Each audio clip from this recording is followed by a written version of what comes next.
Government funding that started during the COVID-19 pandemic to help families with childcare expenses is about to come to an end. In just a few days, the plug will get pulled on the emergency lifeline that helped 3 million kids in the U.S. All right, Teresa Priolo live in the newsroom with what's next for the daycare centers and families they serve. Teresa. Yeah, Steve and Natasha, it's not cheap or easy to run a daycare, and during the pandemic, there was concern the entire industry would be decimated. Then as parents returned to work, these daycares fought to accept the long list of kids that are needing care. Now, many centers will close despite the need because it's too expensive to stay open without federal assistance.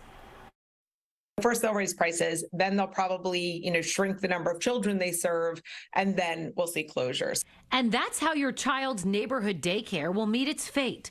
Crippled by Congress as $24 billion in pandemic funding expires at the end of the week. The only hope for some 3 million children nationally, 250,000 New York kids, and over 5,000 New York daycare centers, Congress coming together and approving immediate aid. Julie Cashin is the director of the Century Foundation, a progressive think tank.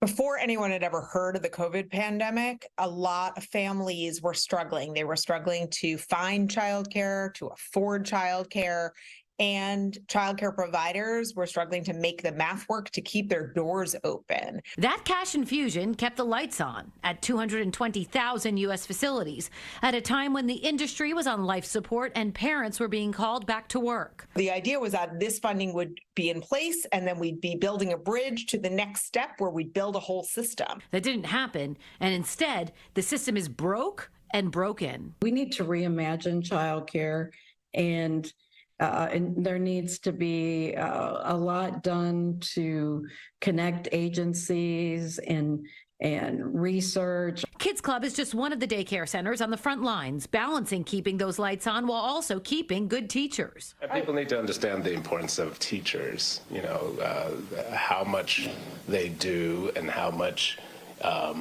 kids are here, they're away from home. This is their second home. It's not looking like Congress will act fast enough to save the emergency funding. The question is, can they work in a bipartisan way to repair an industry that serves as an underpinning for so much of the American workforce? There's just a long wait list. There's countless families who are waiting to put their children into care, a lot of working families who need a spot for their children.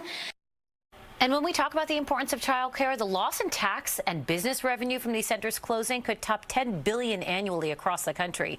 And that is just from a loss of productivity or from one parent leaving the workforce to care for their children. But Steve, that's not something that we need to explain to the vast majority of working parents in this position. That's a huge issue, no doubt about it. All right, thanks, Teresa.